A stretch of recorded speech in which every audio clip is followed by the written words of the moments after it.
Friends, ಇಲ್ಲಿ ಸಕಲೇಶ್ಪುರ ಹತ್ರ ಒಂದು ಮಿನಿ ಜೋಗ್ ಫಾಲ್ಸ್ ಇದೆ, ಬನ್ನಿ ತೋರಿಸ್ತೀನಿ.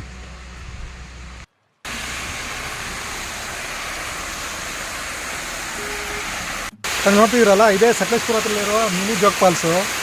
ಇದು ಅಲ್ಲಿ ಮೇಲೆ ಬೆಟ್ಟದಿಂದ ಬರುತ್ತೆ ನೀರಿದು. ಇದು ವರ್ಷದ ಎಲ್ಲ ದಿನಗಳಲ್ಲಿ ನೀರು ಹರಿತಾ ಇರುತ್ತೆ. ಇಲ್ಲಿ ಎಷ್ಟು ಫೋರ್ಸ್ ಆಗಿದೆ ಅಂತ ಹೇಳಿದ್ರೆ, ಅಲ್ಲಿ ಒಂದು ಕೊಳೆ ಕಲೆಕ್ಷನ್ ಕೊಟ್ಟಿದ್ದಾರೆ. ಆ ಕೊಳೆ ಕಲೆಕ್ಷನಿಂದ ಆ ಫೋರ್ಸ್ ಆಗಿ ನೀರು ಅಲ್ಲಿ ಬರುತ್ತೆ ನೋಡಿ, ಕಂಟಾಯ್ತಾ ನೋಡಿ, ಇಲ್ಲಿ ಬರ್ತೈತೆ ನೀರು.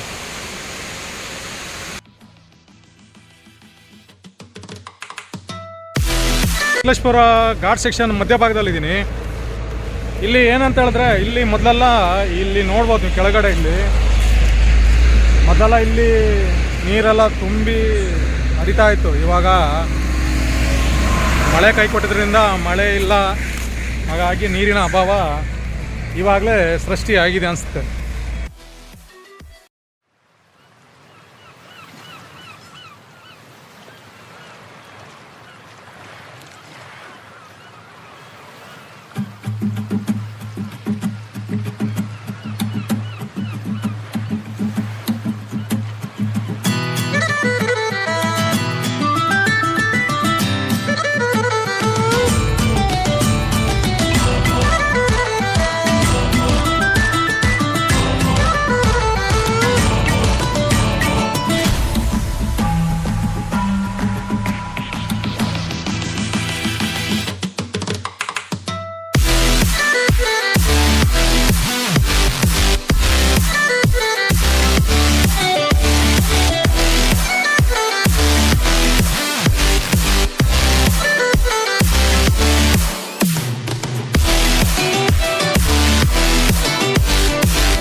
ಧರ್ಮಸ್ಥಳದಲ್ಲಿ ನಾನು ರೂಮು ಶರಾವತಿಯಲ್ಲಿ ಮಾಡಿದೆ.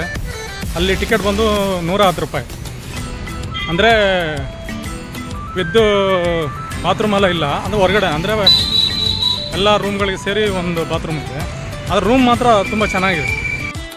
ರೂಮಲ್ಲಿ ಫ್ರೆಶ್ ಅಪ್ ಹಾಕಿ ಇವಾಗ ದರ್ಶನಕ್ಕೆ ಹೋಗ್ತಾ ಇದ್ದೀನಿ. ಬನ್ನಿ ನೋಡೋಣ ಜನ ಇದ್ದಾರೆ ಏನೋ ಅಂತ. ಧರ್ಮಸ್ಥಳದಲ್ಲಂತೂ ಬರೀ ಕಾಲ ನಡೆಯೋಕ್ಕಾಗಲ್ಲ, ಅಷ್ಟು ಬಿಸಿಲಿದೆ, ಅಷ್ಟು ಕಾಲು ಸುಡ್ತಾ ಇದೆ, ಅಷ್ಟೊಂದು ಬಿಸಿಲಿದೆ.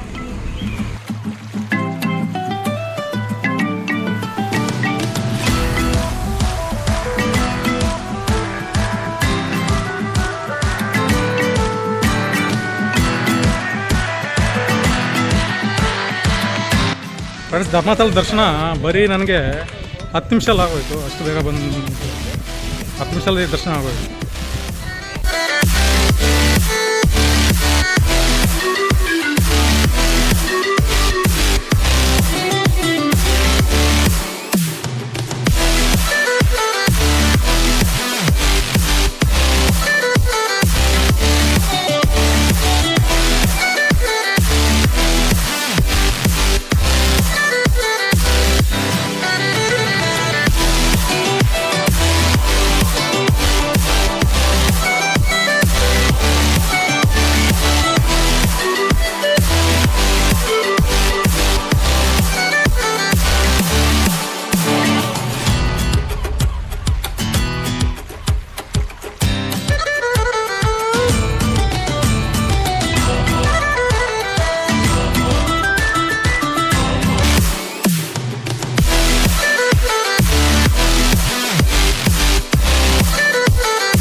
ಕಾಣ್ತಿರೋದು ಅಣ್ಣಪ್ಪ ಸ್ವಾಮಿ ಬೆಟ್ಟ. ಅಲ್ಲಿ ಮೇಲ್ಗಡೆ ಹೋಗ್ಬೋದು. ಇದು ಅಣ್ಣಪ್ಪ ಸ್ವಾಮಿ ಬೆಟ್ಟಕ್ಕೆ ಹೋಗೋ ಮೆಟ್ಲು ಇದು. ನಾನು ಯಾವತ್ತೂ ಹೋಗಿಲ್ಲ, ಫಸ್ಟ್ ಟೈಮ್ ಹೋಗ್ತಾ ಇರೋದು. ಬನ್ನಿ ನೋಡೋಣ ಮೇಲ್ಗಡೆ. ಫ್ರೆಂಡ್ಸ್, ಅಣ್ಣಪ್ಪ ಸ್ವಾಮಿ ಬೆಟ್ಟ ಇದೆಯಲ್ಲ ಮೇಲ್ಗಡೆ, ಮಹಿಳೆಯರಿಗೆ ಮೇಲ್ಗಡೆ ಪ್ರವೇಶವಿಲ್ಲ, ಗಂಡಸರಿಗೆ ಮಾತ್ರ ಅಂತ. ಫ್ರೆಂಡ್ಸ್, ಈ ಬೆಟ್ಟ ಬಂದು ಧರ್ಮಸ್ಥಳದಲ್ಲಿರುವ ಬಾಹುಬಲಿ ಬೆಟ್ಟ. ಬನ್ನಿ ಮೇಲ್ಗಡೆ ಹೋಗ್ಬಿಟ್ಟು ನೋಡಿ ಫ್ರೆಂಡ್ಸ್, ಧರ್ಮಸ್ಥಳದ ಬಾಹುಬಲಿ ಬೆಟ್ಟ ಮೆಟ್ಲು ಹತ್ತಾ ಇರೋ ಜಾಗದಲ್ಲಿ ಈ ಥರ ಕಲ್ಲು ಜೋಡಿಸಿದ್ದಾರೆ. ಸುಮಾರು ಬೆಟ್ಟಗಳು ನೋಡಿದ್ದೀನಿ ಈ ಥರ ಕಲ್ಲು ಜೋಡಿಸಿರೋದು.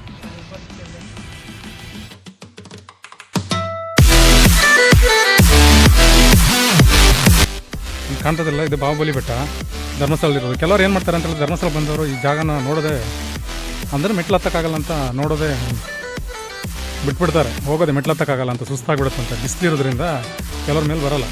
ಇಲ್ಲಿ ಬಂದರೆ ಇಂಥ ಜಾಗಗಳನ್ನೆಲ್ಲ ಒಂದ್ಸರಿ ನೋಡ್ಬಿಟ್ಟು ಹೋಗಿ.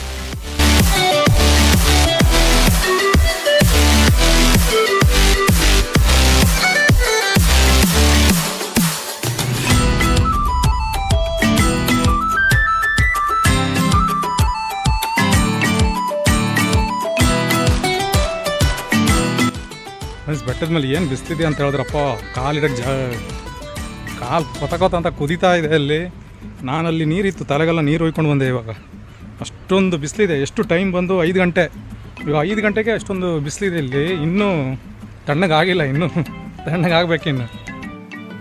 ಫ್ರೆಂಡ್ಸ್, ಈ ಧರ್ಮಸ್ಥಳದ ಬಾಹುಬಲಿ ಬೆಟ್ಟದ ಮೇಲೆ ಈ ಥರ ಕಲ್ಲುಗಳೆಲ್ಲ ಜೋಡಿಸಿದ್ದಾರೆ. ನಾನು ಆವಾಗಲೇ ಹೇಳಿದೆ ನೋಡಿ, ಎಷ್ಟೊಂದು ಕಲ್ಲುಗಳು ಜೋಡಿಸಿದ್ದಾರೆ. ಇದೆಲ್ಲ ಹರಕೆ ಅನಿಸುತ್ತೆ. ಈ ಹರಕೆ ಇರೋ ಕೆಲವ್ರು ಮನೆ ಕಟ್ಟಬೇಕು ಈ ಥರ ಅಂತ ಹರಕೆ ಇಟ್ಕೊಂಡವರು ಇಲ್ಲಿ ಬಂದು ಹರಕೆ ಹೊತ್ಕೊಂಡು ಈ ಥರ ಕಲ್ಲುಗಳೆಲ್ಲ ಜೋಡಿಸಿಟ್ಟಿದ್ದಾರೆ ನೋಡಿ.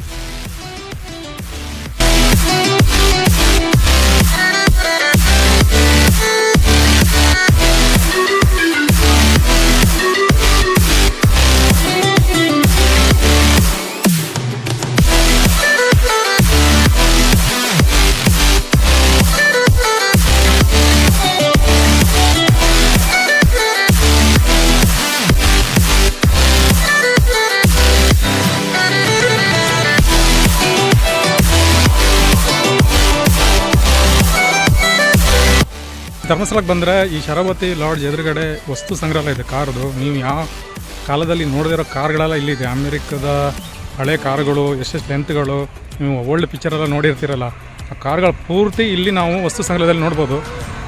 ದಯವಿಟ್ಟು ಧರ್ಮಸ್ಥಳಕ್ಕೆ ಬಂದರೆ ಇದೊಂದು ಮಿಸ್ ಮಾಡ್ಕೋಬೇಡಿ. ಜಸ್ಟ್ 10 ರೂಪಾಯಿ ಟಿಕೆಟ್ ಅಷ್ಟೇ. ಒಂದ್ಸರಿ ನೋಡ್ಬಿಟ್ಟು ಹೋಗಿ, ತುಂಬ ಚೆನ್ನಾಗಿದೆ. ಒಳಗಡೆ ವೀಡಿಯೋ ಶೂಟಿಂಗಿಗೆ ಅವಕಾಶ ಇಲ್ಲ, ಹಂಗಾಗಿ ವೀಡಿಯೋ ಮಾಡೋಕ್ಕೆ ಬಿಡಲ್ಲ ಅಲ್ಲಿ ಒಳಗಡೆ. ನೀವು ದಯವಿಟ್ಟು ಮಿಸ್ ಮಾಡ್ಕೋಬೇಡಿ. ನೀವು ನೋಡಿದಿರೋ ಕಾರುಗಳೆಲ್ಲ ಯಾವ್ಯಾವ ಕಾಲದಲ್ಲಿ 1938ರಲ್ಲಿ ಅಮೇರಿಕ ಅವರು ಯೂಸ್ ಮಾಡ್ತಿದ್ದ ಕಾರು, ಇಂಗ್ಲೆಂಡ್ ಅವರು ಯೂಸ್ ಮಾಡ್ತಿದ್ದ ಕಾರುಗಳು, ಎಲ್ಲ ಥರದ ಕಾರುಗಳನ್ನ ನೀವು ಅಲ್ಲಿ ನೋಡ್ಬೋದು. ತುಂಬ ಚೆನ್ನಾಗಿದೆ. ಧರ್ಮಸ್ಥಳಕ್ಕೆ ಬಂದರೆ ನೋಡಿ, ಧರ್ಮಸ್ಥಳ ಮೇನ್ ಎಂಟ್ರೆನ್ಸ್ ಎದುರುಗಡೆ ಇಲ್ಲಿ ರಥಗಳಿದೆ. ಇದು ಬಂದು ಹಾಸನ ರಥ, ಹಾಗೆ ಬೇರೆ ಬೇರೆ ರಾಜ್ಯದ ರಥಗಳೆಲ್ಲ ಇದೆ. ಇದನ್ನು ನೋಡೋದು ಮರಿಬೇಡಿ, ತುಂಬ ಚೆನ್ನಾಗಿದೆ.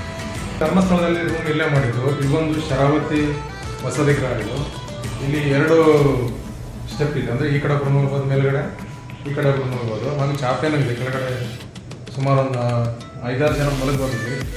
ಚೆನ್ನಾಗಿದೆ. ಇಲ್ಲಿ ವಾಶ್ರೂಮ್ ಬಂದು ಆ ಕಡೆ ಹೋಗ್ಬೇಕು. ಒಂದು 10 ರೂಮಿಗೆ ಒಂದು ವಾಶ್ರೂಮ್ ಮಾಡಿದ್ದಾರೆ. ಎಲ್ಲ ಚೆನ್ನಾಗಿದೆ.